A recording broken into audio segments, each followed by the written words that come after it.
हरे कृष्णा। राधे राधे। श्री राधा चरितामृत भाग 115। प्रसंग युगल तत्व एक दिव्य झांकी। निकुंज, जिसे दिव्य वृंदावन भी कहते हैं, भक्ति शास्त्रों में और रसिक संतों ने इस निकुंज का वर्णन विस्तार से किया है। महाबाड़ियों से विभूषित पंचयोजन विस्तृत है। ऐसे दिव्य निकुंज में सर्व प्रकार की सिद्धियां सहज सुलभ हैं। निकुंज की शोभा देखकर नेत्र शीतल हो जाते हैं। सुख पुंज निरंतर बरसता ही रहता है।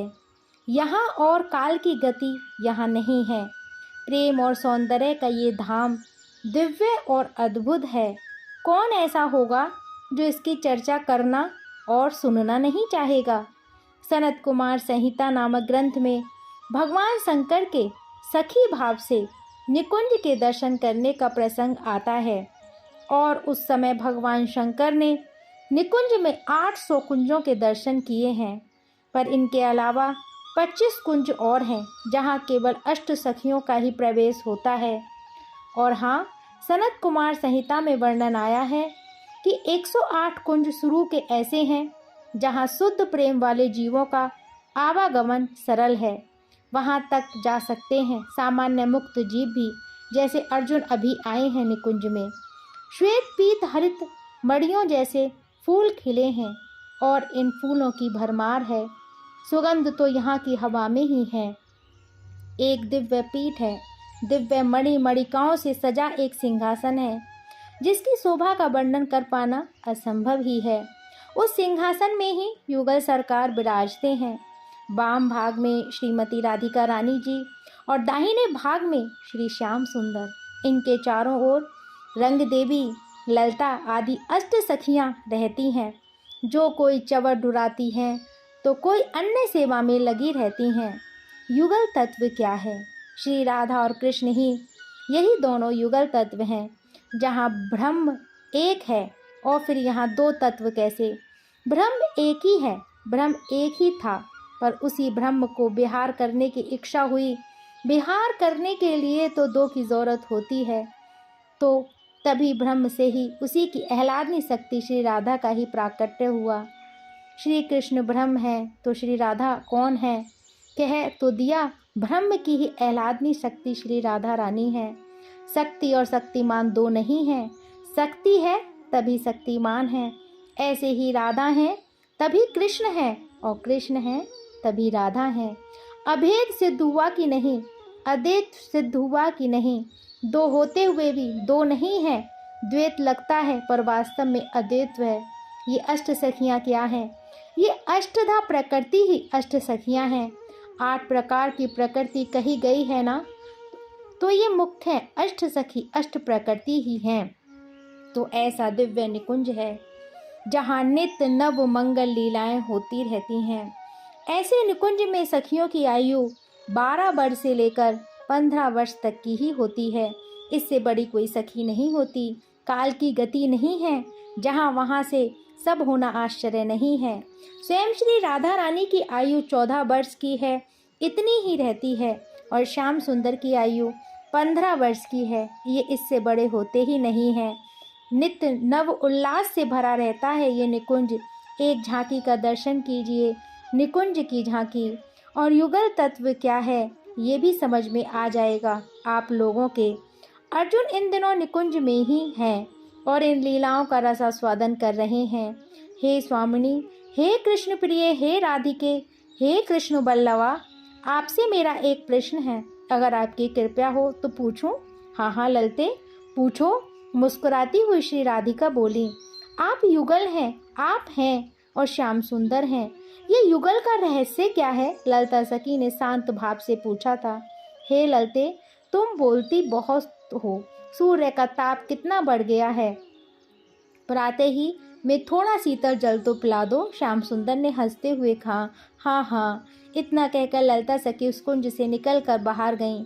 तभी प्यारे, तुम्हारे हृदय में ये कौन है? श्री राधा रानी ने पूछा।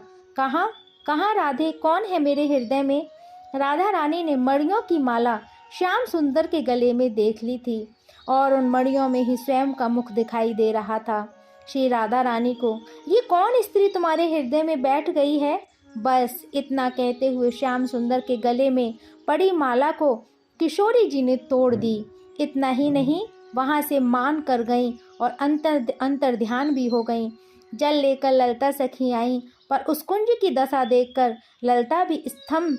उस कुंज में श्री राधा जी नहीं थी, मात्र श्याम सुंदर थे, और श्याम सुंदर रो रहे थे। उनके अश्रु बहते जा रहे थे, उनकी हिलकियां बंध गई थीं।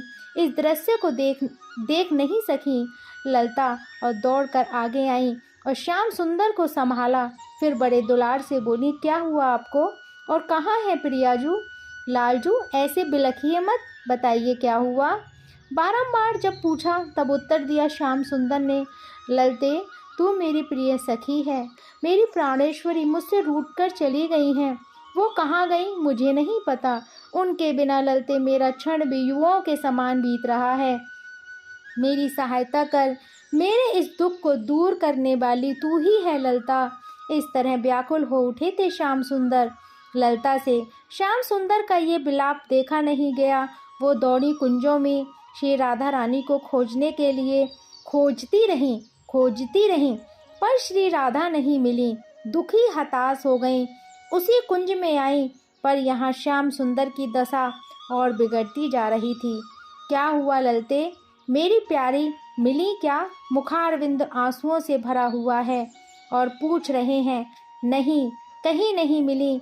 मैंने चारों दिशाओं में देख लिया, समस्त कुंजों में हो आई, पर कहीं श्री जी का पता नहीं चला। ललिता ने सारी बातें बता दी थीं, पर ऐसे कैसे होगा? मैं तो उनके बिना रह नहीं सकता। ललते, मेरी प्रार्थना मान लो ना, बस इतनी सी प्रार्थना कि हम दोनों ही चलते हैं और खोजते हैं। इतने में सारी सखियां भी वहां आ गईं।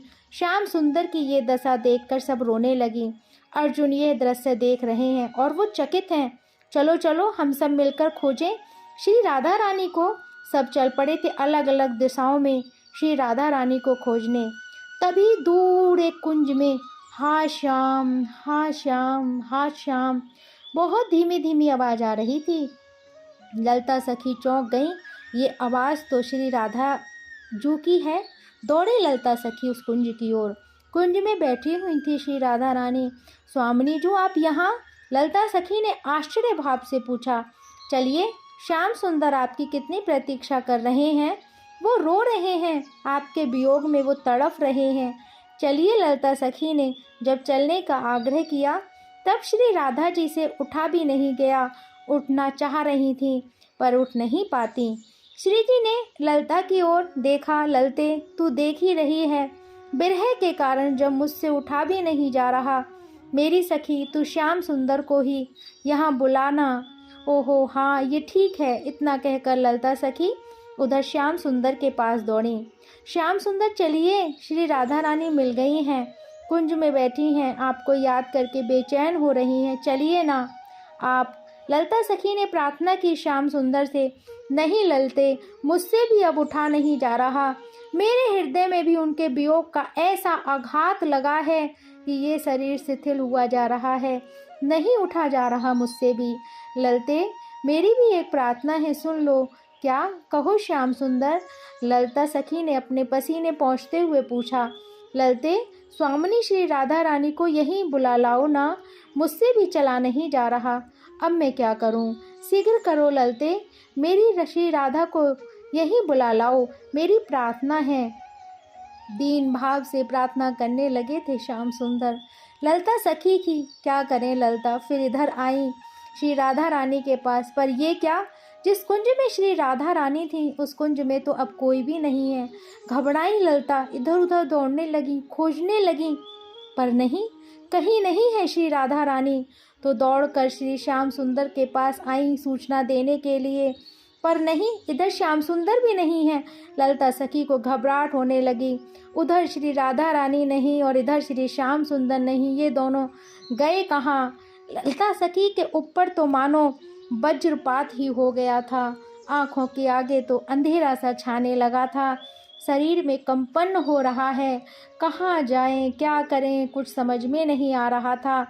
तभी ललिता सखी ध्यान की मुद्रा में बैठ गईं। ध्यान करके देखने लगी कि ये दोनों प्रेमी युगल कहाँ गए, पर फिर भी पता ना चला तो धीरे धीरे वापस उसी कुंज की ओर चल दी जहाँ से आज की ये लीला शुरू हुई थी। पर ये क्या, जब वापस उसी कुंज में आई तो जय हो सिंहासन में मुस्कुराते हुए दोनों युगल सरकार विराजमान हैं। ललिता को देखते ही दोनों और मुस्कुराने लगे।